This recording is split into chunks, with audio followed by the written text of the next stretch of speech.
Hi, this is Dr. Daniel Amen. And I'm Tana Amen. We're so excited you're with us. For this week's series, what we're doing is we're playing the live class from the end of mental illness. We wanted you to join us on this journey because we had such a good time in our class, and the people who joined us had just saw such incredible transformation that we wanted to share the challenge with our tribe. So we wanted to share this with you, and we hope that you will join us in the challenge. Hey, everybody. Welcome back. Week 2. Are so excited. We had over 14,500 people watch It's amazing. week 1. Yeah. So invite all of your friends. We have questions. We have lots of questions, and some of them are really good, so we need to make sure we get to some of them.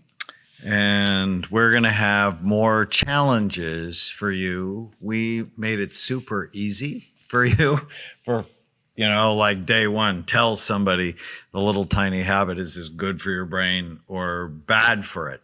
Some of you actually went to your doctor to get your lab work done, and as I predicted, they told you didn't need it because you didn't have a problem. We have that every class that happens. It is. Yeah. And so, say, hey, this is a collaboration. I would like these done, please. And if they still say no, find another doctor. Your doctor is not your mother. You don't even have to have it anymore. There are sites now, places you can go and have your labs drawn. Yeah, but it's better to work with a healthcare professional because if things come back and they're not optimal. Oh, no, I agree. But I'm just saying they don't get to be your boss. So you can actually get them done.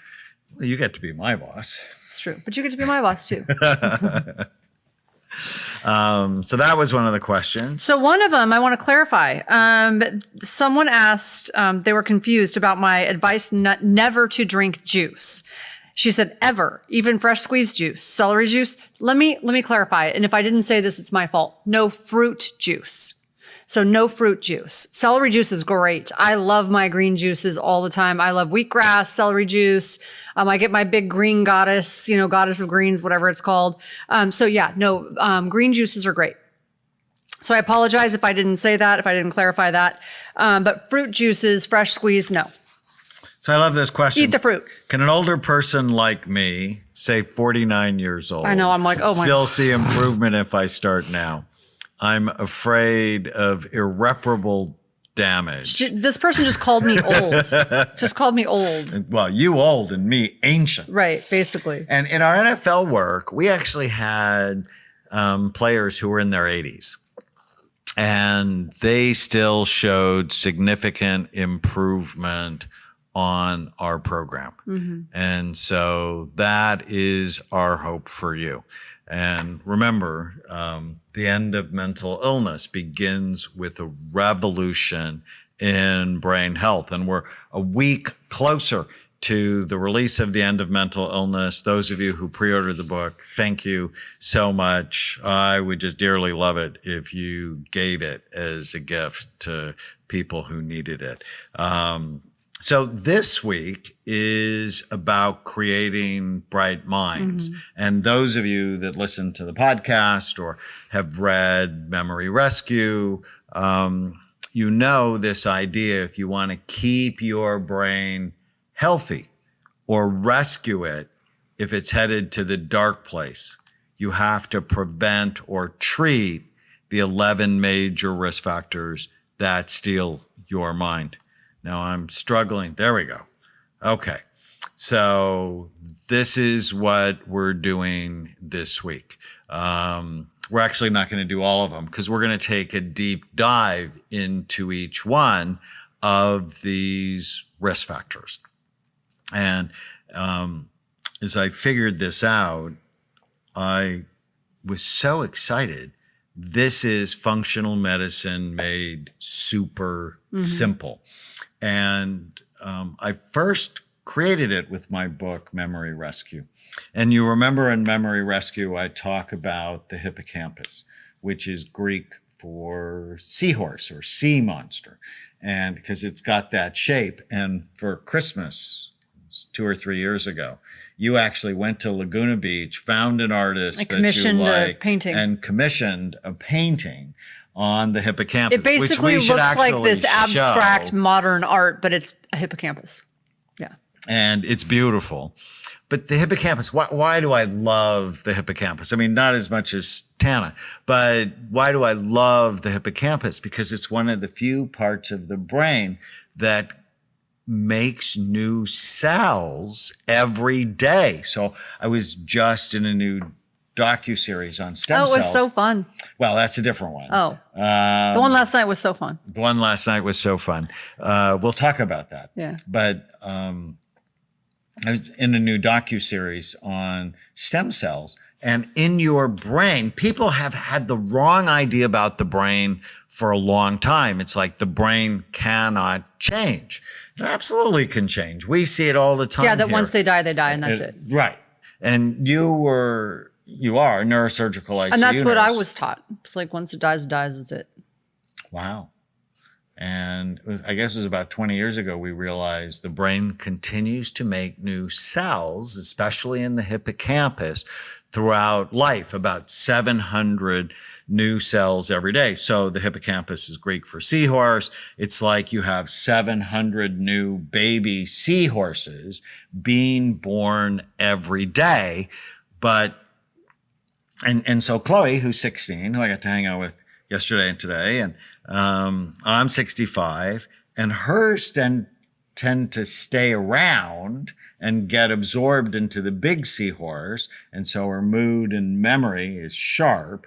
Where the older you get, say 49 or 65, they don't tend to stay around.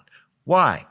Because the older you get, the lower blood flow you have and more toxins in your body that are actually killing the baby seahorses. And so if you want to love your brain and love your hippocampus, your seahorses, you have to prevent or treat the 11 major risk factors that steal your mind. And about halfway through Memory Rescue, I realized, oh, this is not just to rescue your memory, that this is a program that rescues your mood, your focus, your the health, really the vitality of your mind. One thing I like about that concept is it actually feeds into one of our questions, which I really love, because someone said, when asking myself, is this good for my brain? What if I don't know the answer to that question? Is there some resource that can help me? I'm especially interested to know how different food choices may impact my brain health. So I like that because basically the information that the answer to that question is in Bright Minds. Is it good for my brain or bad for my brain? Well, is it affecting those 11 risk factors?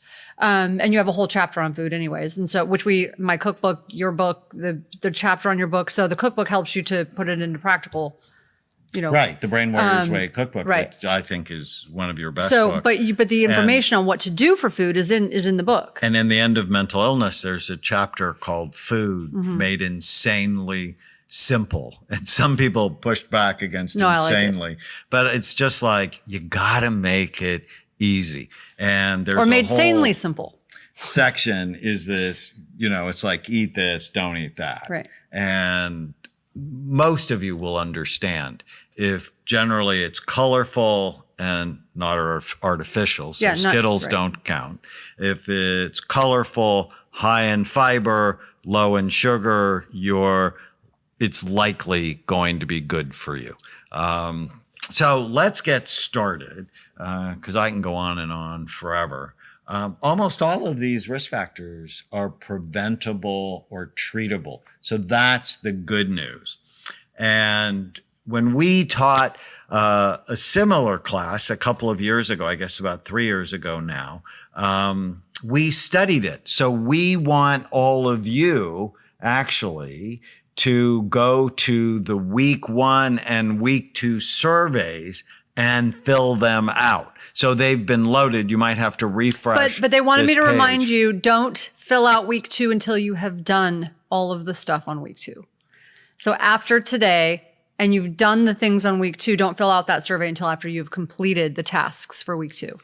Yes. And that's very important, especially for those of you who want to be in the challenge. I know some of you're not really interested in the prizes and the challenge, and you just some of you want the $5,000. Get this information. Some of you want the prizes, the free evaluation, the year's worth of supplements and all of those things. You need to fill out the surveys because we want to track. And when we did this before, what we found is people had better energy, mood, focus, memory, and sleep with reductions in stress, weight, and pain. So, that's what we're trying to help you get over the next 6 weeks. So that's our goal for you.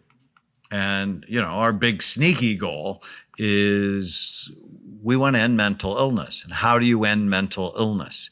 You create a revolution in brain health. So in order to do that, you need brain warriors. You need people who are armed, prepared, and aware to win the fight of their lives. And every day I open the, not the paper anymore, but a news site, and you just see all these toxic things. There was an article last week about the water in many cities in the United States is actually filled with toxins that once you ingest them, they actually never leave your body. Mm-hmm.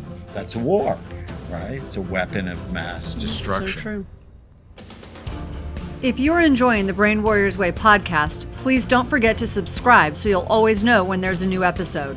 And while you're at it, feel free to give us a review or 5-star rating, as that helps others find the podcast. If you're considering coming to Amen Clinics or trying some of the brain healthy supplements from BrainMD, you can use the code podcast10 to get a 10% discount on a full evaluation at amenclinics.com or a 10% discount on all supplements at brainmdhealth.com. For more information, give us a call at 855-978-1363.